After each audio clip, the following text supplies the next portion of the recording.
साहित्य निधि में आज सुनिए सुप्रसिद्ध कवित्री एवं कहानीकार सुभद्रा कुमारी चौहान जी की लिखी हुई कहानी थाती। मुझे पूरी उम्मीद है कि आपको ये कहानी ज़रूर पसंद आएगी।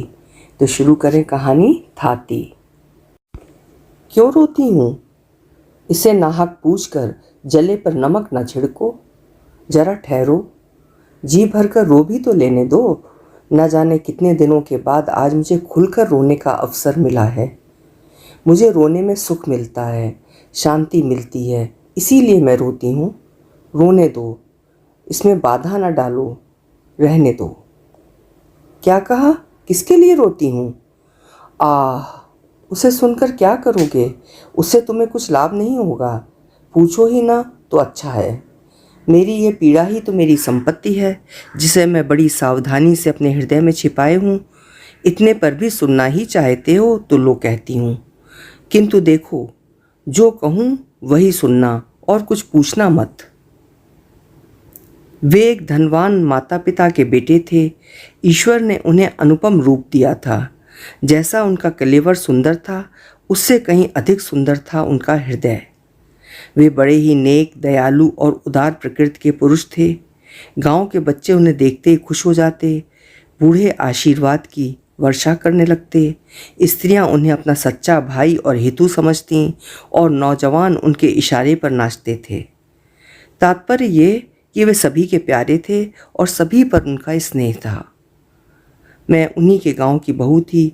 मेरे पति वहीं प्राइमरी पाठशाला में मास्टर थे। घर में बूढ़ी सास थी, मेरे पति थे और मैं थी। महंगी का ज़माना था। 28.5 रुपये में मुश्किल से गुजर होती थी। घर के प्रायः सभी छोटे मोटे काम हाथ से ही करने पड़ते थे। एक दिन की बात है, मैं वैसे ही ब्याह कर आई थी। मैं थी शहर की लड़की। वहाँ तो नलों से काम चलता था।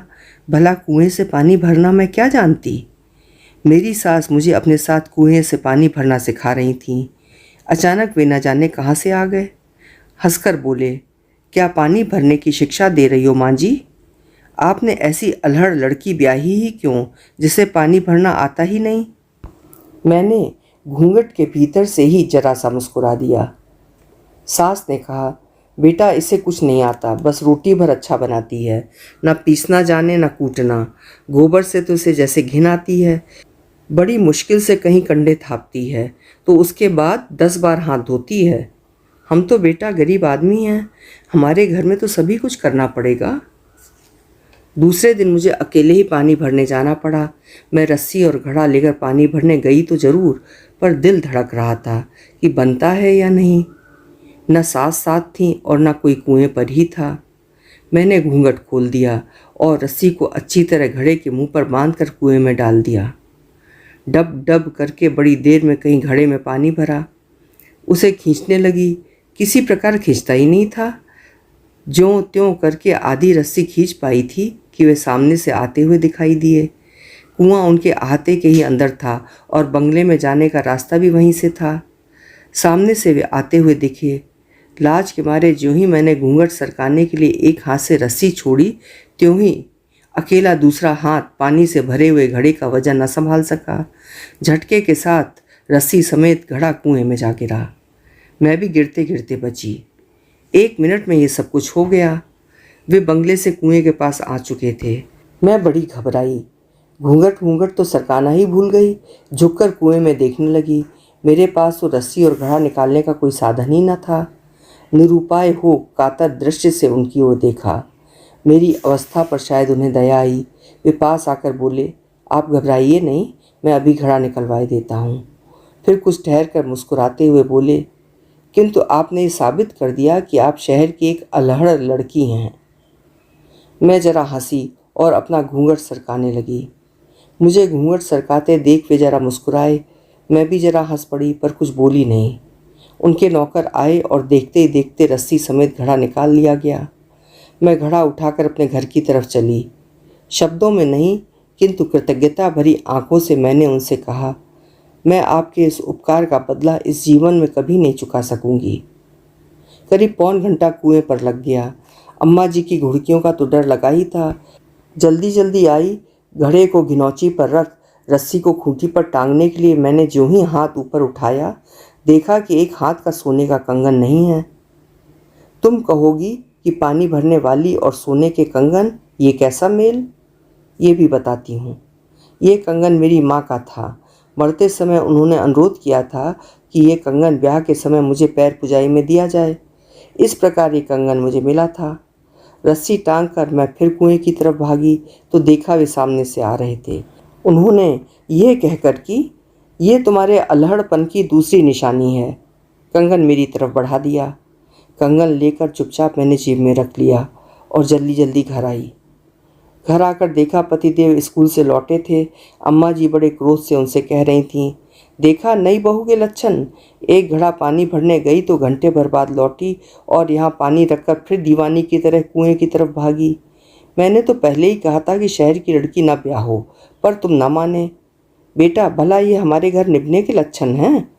और सब तो सब, पर जमींदार के लड़के से बात किए बिना इसकी क्या अटकी थी? ये इधर से भागी जा रही थी और वो सामने से आ रहा था।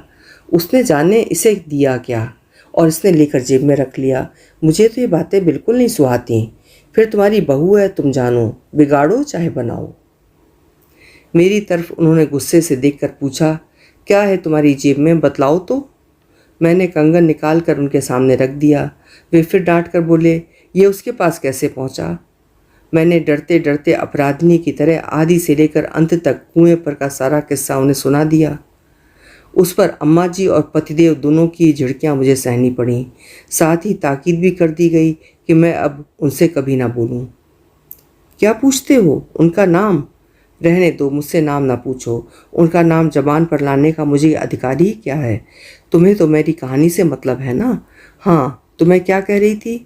मुझसे कहा गया कि मैं उनसे कभी ना बोलूं। यदि ये लोग फिर कभी मुझसे उनसे बोलते देख लेंगे तो फिर कुशल नहीं। मैंने दीन भाव से कहा, मुझसे घर के सब काम करवा लो, पर कल से मैं पानी भरने नहीं जाऊंगी। इस पर पतिदेव बिगड़ कर बोले, तुम पानी भरने नहीं जाओगी तो मैं तुम्हें रानी बनाकर नहीं रख सकता। यहाँ तो जैसा कहूँगा वैसा ही करना पड़ेगा। उसके बाद क्या बतलाऊं कि क्या क्या हुआ। जो जो मुझे उनसे बोलने को रोका गया, त्यों तो एक बार जी भर उनसे बात करने के लिए मेरी उत्कंठा प्रबल होती गई, किंतु मेरी ये साध कभी न पूरी हुई। वे जाते जाते एक दो बातें बोल दिया करते, जिसके उत्तर में मैं केवल हंस दिया करती थी। लेकिन लोग ये भी ना सह सके और तिल का ताड़ बन गया। अब मुझ पर घर में अनेक प्रकार के अत्याचार होने लगे। हर 2-4 दिन पर मुझ पर मार भी पड़ती, परंतु मैं कर ही क्या सकती थी। मैं तो उनसे बोलती भी ना थी और उनका बोलना बंद करना मेरी शक्ति से परे था। उन्होंने मुझसे कभी भी ऐसी कोई बात नहीं कही जो अनुचित कही जा सके। उन्हें तो शायद विधाता ने ही रोते हुओं को हंसा देने की कला सिखाई थी। वे ऐसी मीठी चुटकी लेते, कभी हंसी की बात भी करते तो इतनी सभ्यता से, इतनी नपी तुली कि मैं चाहे कितनी दुखी हूँ, चाहे जितने रंज में हूँ, हंसी आ ही जाती थी। किंतु धीरे धीरे मुझ पर होने वाले अत्याचारों का पता उन्हें लग ही गया। उनके दयालु हृदय को इससे गहरी चोट पहुंची। उस दिन अंतिम दिन जब मैं पानी भरने गई तो वे कुएं पर आए और मुझसे बोले, मैं तुमसे कुछ कहना चाहता हूँ। उनके स्वर में पीड़ा थी, शब्दों में माधुर्य और आंखों में न जाने कितनी करुणा का सागर उमड़ रहा था।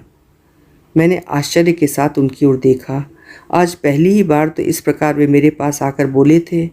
उन्होंने कहा, पहली बात जो मैं तुमसे कहना चाहता हूँ वो ये कि मेरे कारण तुम पर इतने अत्याचार हो रहे हैं। यदि मुझे पता चल जाता तो वे अत्याचार कब के बंद हो चुके होते। दूसरी बात जो मैं तुमसे कहने आया हूँ वो ये है कि आज से मैं तुम पर होते अत्याचार की जड़ उखाड़ कर फेंके देता हूँ। तुम खुश रहना मेरी अल्हड़ रानी। वे मुझे इसी नाम से पुकारा करते थे। यदि मैं तुम्हें भूल सका तो फिर यहाँ लौट कर आऊँगा नहीं तो आज ही सदा के लिए विदा होता हूँ। मुझ पर बिजली सी गिरी। मैं कुछ बोल भी नहीं पाई थी कि वे मेरी आंखों से ओझल हो गए। अब मेरी हालत पहले से ज़्यादा खराब थी। मेरा किसी काम में जीना लगता था।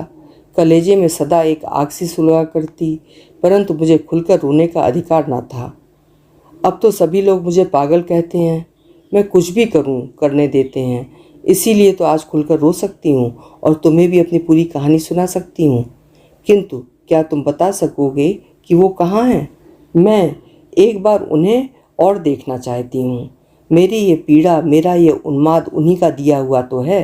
यदि कोई सहृदय उनका पता बता दे तो मैं उनकी थाती उन्हीं को सौंप दूँ। अभी आप सुन रहे थे सुभद्रा कुमारी चौहान जी की लिखी हुई एक करुण कहानी थाती।